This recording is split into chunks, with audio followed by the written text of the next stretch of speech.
crop of players.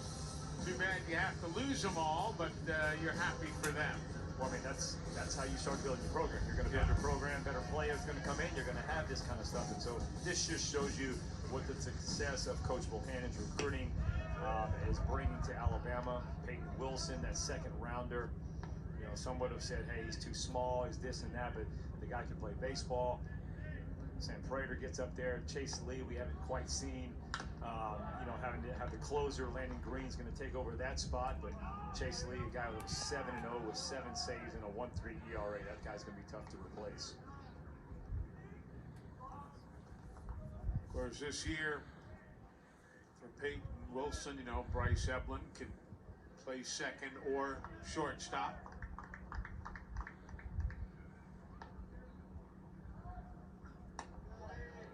Jim Jarvis and he can make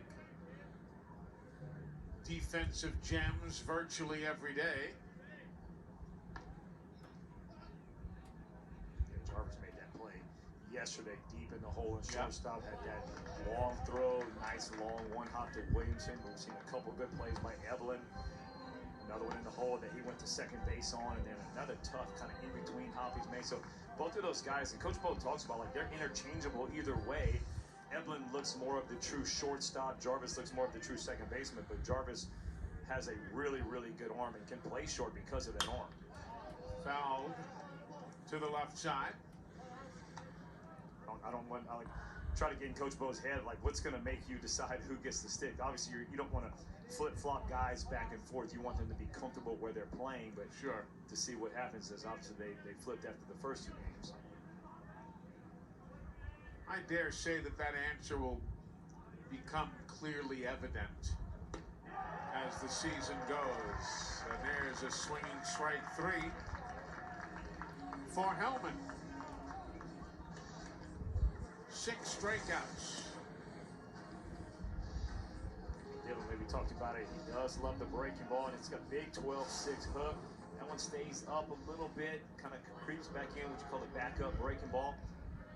Some would say those are some of the toughest to hit. You see it right there with the strikeout. Second of the day for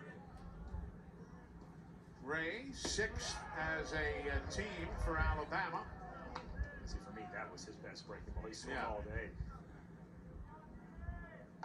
Tyler DiMartino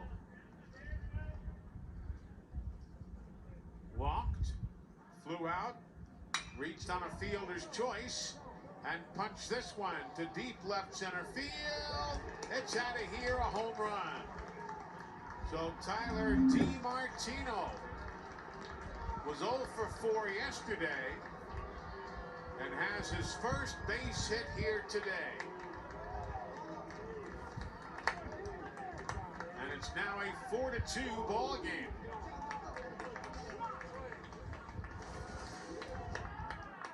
DiMartino, look at the arms get extended, the fastball right over the plate, hits it, knows it, into the Bama bullpen, and he rounds first base.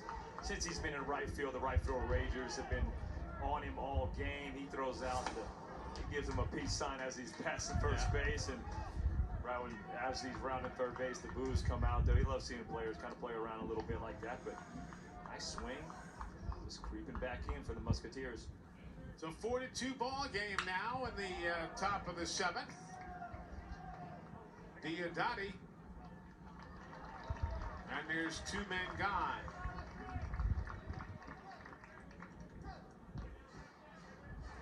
Two away in the top of the 7th. And Teddy Dieters was due up, but there's going to be a pinch hitter. This is Lane Flam. Lane Flam, yes, the pitcher from last night, who will also, throughout the course of this year, play in the position in the field. Lane Flam in to hit, replacing Dieters.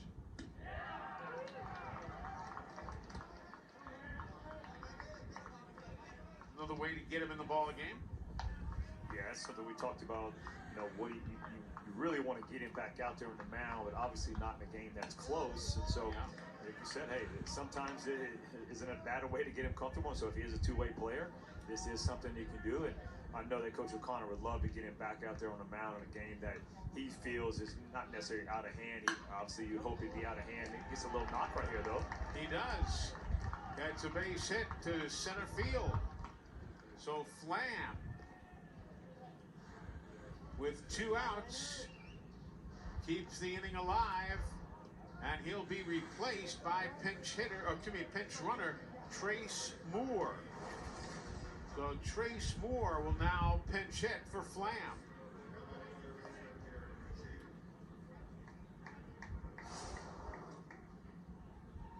There's a good look at number 19, Trace Moore. Let me correct myself. That'll be Aiden Anderson. I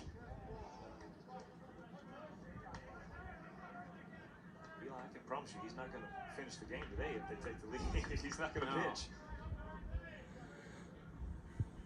He'll take that as a positive to move on from yesterday's outing on the mound. So Aiden Anderson is going to pinch run.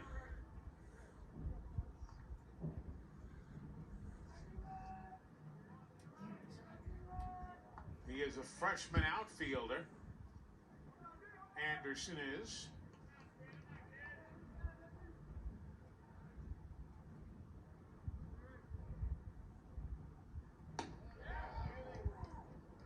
Two balls and no strikes.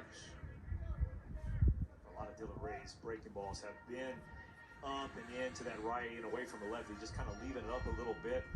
A lot of times, there's a young guy just being out here first time. The mechanics, he's rushing a little bit, which means he's leaving his arm behind. The fingers don't have a chance to get in front of the ball to make that good, hard, sharp breaking pitch.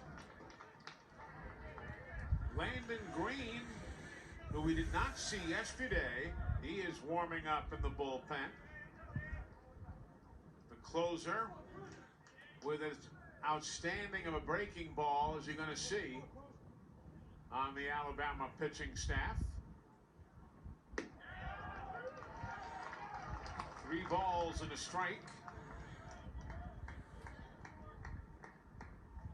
Xavier with a run on a first inning home run and a run on a 7th inning home run. Up straight up. Going back is Jarvis. Others coming in. They will call everybody off, and Hammeter will make the putout on the right side. We go to the bottom of 7. TurboTax Live.